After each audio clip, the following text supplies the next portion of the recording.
What's going on, YouTube? My name is Kyle. You've made it to Obsessed Auto, and today is Monday morning. I've got all of the windows open and the doors. Well, there's no windows, I guess it's both doors. Anyways, Kansas decided to try to kill us for like the last 2 weeks, and it was just real hot. And you know, I mean, I'm a little guy,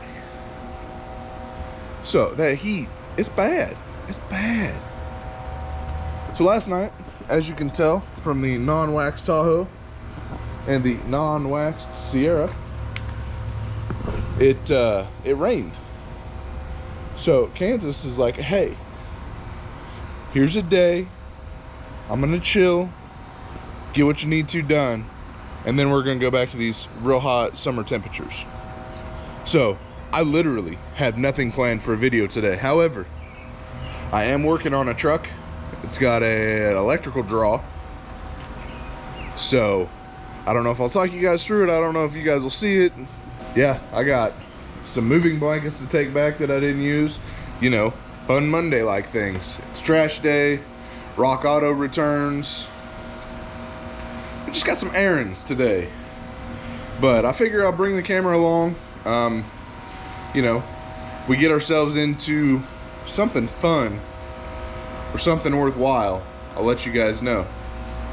Anyways, I'll see you in just a second. Gee whiz. All right, so I've got FedEx, Lowe's, FedEx, O'Reilly's, hydration. Then I gotta go pick up a truck for work. Let's do the darn thing. Right at a quarter tank. I bet I need gas. How about that tinted windshield life? What's up, brother? That's the Chevy Wave, if you don't know. You see another Chevy, you do that. What up? You're pro, you go, hey, hey. I'm just kidding. All right, well, let's get to errands and get them done. Get them over with. I'm done looking at all this crap. All right, here we are in the truck. I had it on the trickle charger, fired right up after we connected the battery cables. They had everything just disconnected. This is the 4th battery that they've put in it. Not by me, they just did that on their own. Let's see. Fully dies, no crank, no nothing, just a click ski. After about 2 days is what they said. So I believe this is a 2015 Chevy 2500, super base model, just a work truck, 6 liter. The only thing aftermarket in this system is a remote start keyless entry alarm. So we're gonna check all the systems, we're gonna do a draw test, all that fun stuff, and figure out 100% what's going on with this thing. I should be able to get it figured out within a day, I would hope. So anyways, I just want to let you guys know that's the update. Next shot's gonna be me at home. We're gonna get this thing powered down and get the multimeter hooked up between the negative terminal and the battery cable on the negative side. We'll figure out where this thing's draining from. I might even break out the thermal imager.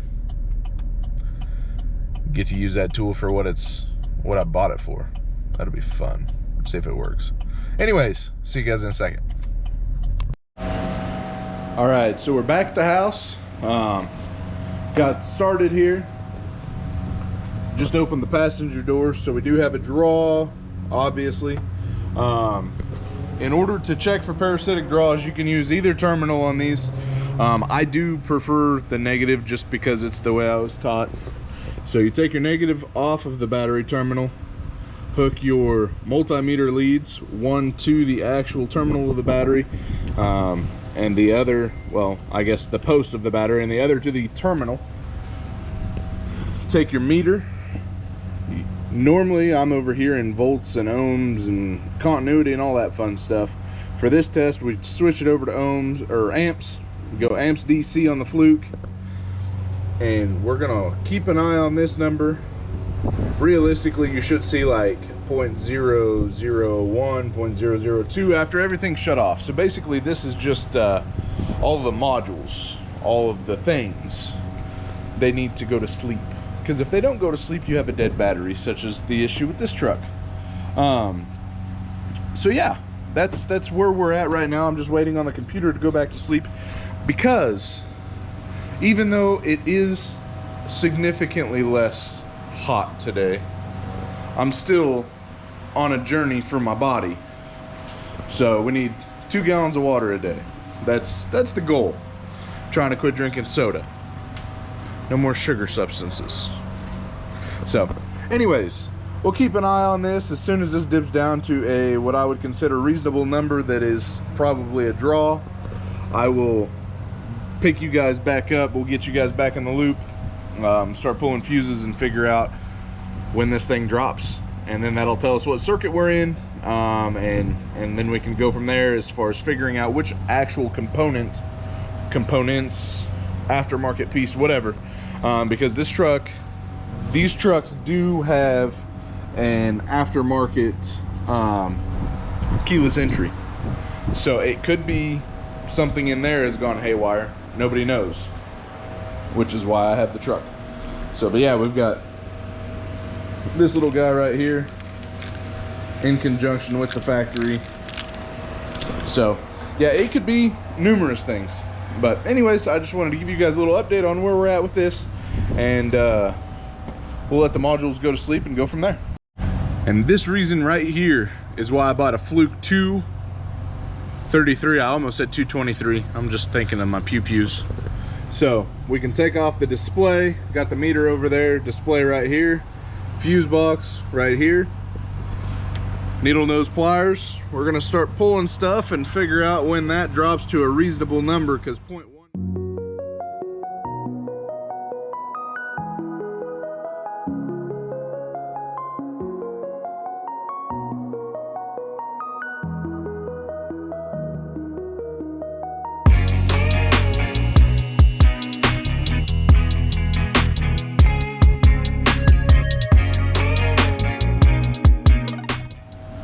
All right, so under the hood is my main fuse panel, obvi. We've got all of this that gets controlled out of here. This is usually the bigger stuff. So like fuel pump module, ABS, AC clutch, yada, yada, yada, right? All right, cool. So over here, we've got a junction case fuse. What the junction case is essentially your fuse box. As soon as I pull the one for the interior, it is fuse number 4 here.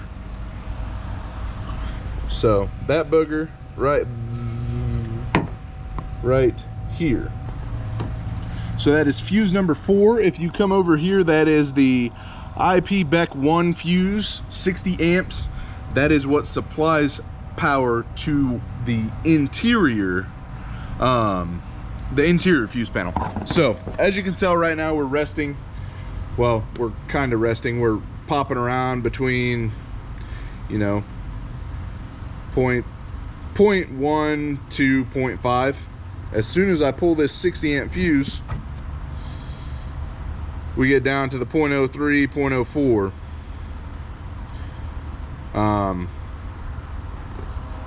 That's fair. I think it could be a little bit better than that.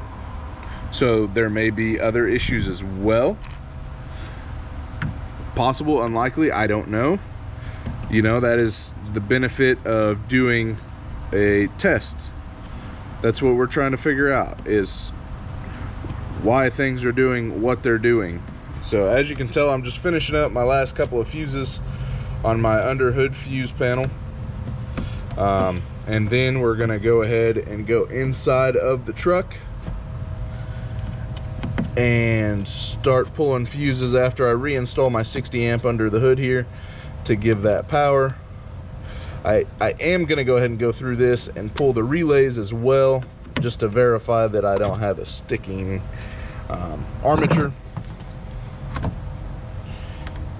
And you know, I don't think I would do. Typically you don't, but on this channel I'm anything but typical.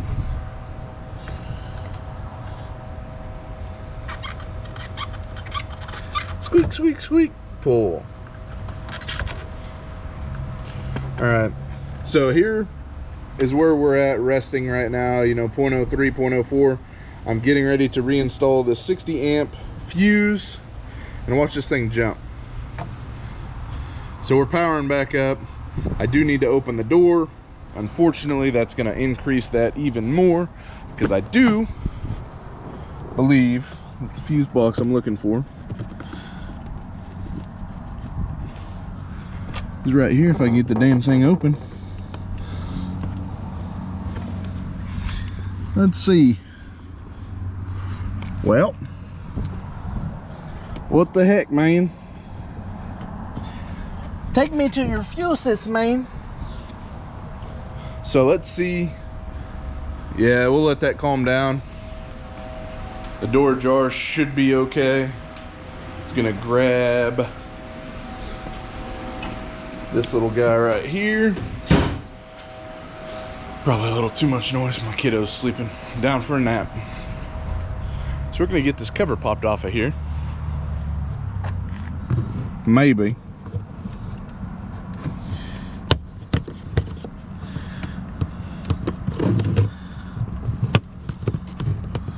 What the heck, man?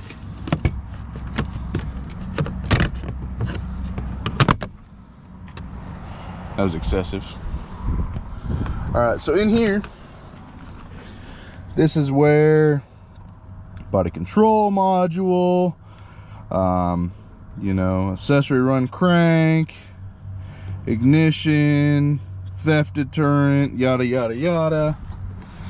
And I would almost be willing to bet that we have an issue with the aftermarket keyless entry.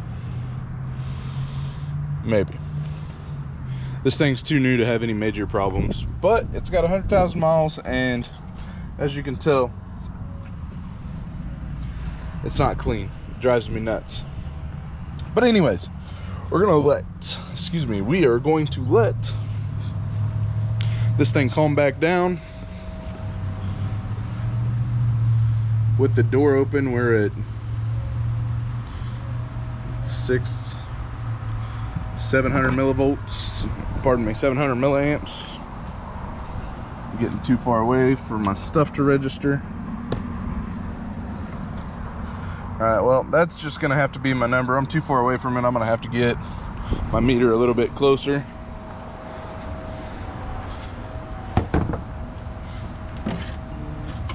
So we'll do that right there. All right, let's go in here and see what we've got.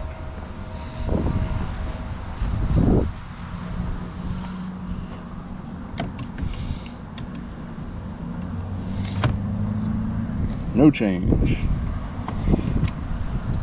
All right, I don't know where I'm gonna put you guys, but I'm gonna put you down so that I can do this a little bit faster.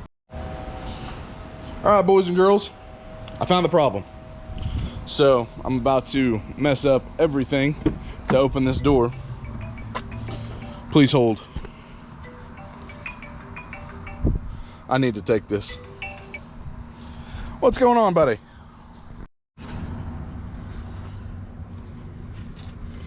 All right, we are at 50-ish milliamps. I'm gonna take this beautiful little low jack device, plug this in here.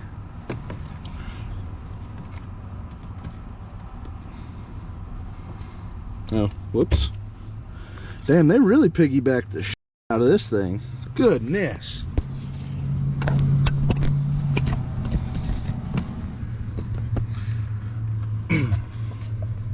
Okay, so we're gonna take the piggyback that was plugged into this booger. We're gonna go ahead and plug it back into it.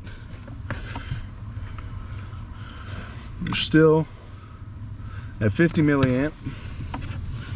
Then we're going to take our low jack device, plug it in, and we instantly go up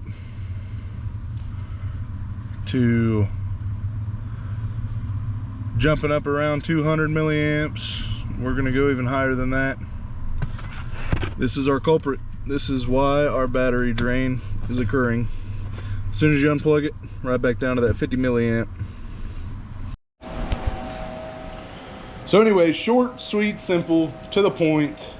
Hopefully that gave you a decent idea of what it takes to do a parasitic draw test.